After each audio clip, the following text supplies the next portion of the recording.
6 جای شمال که کمتر کسی بلده.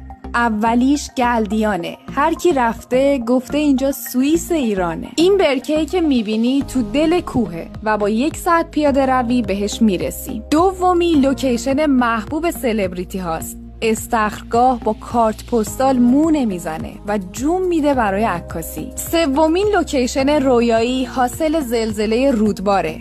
اگه تونستی حتما اینجا کمپ کن تا با رویایی ترین ویو عمرت از خواب بیدار شی. 4می دریاچه عروس وسط روستای حلیمه جانه. جالبه بدونی این دریاچه 2 رنگه.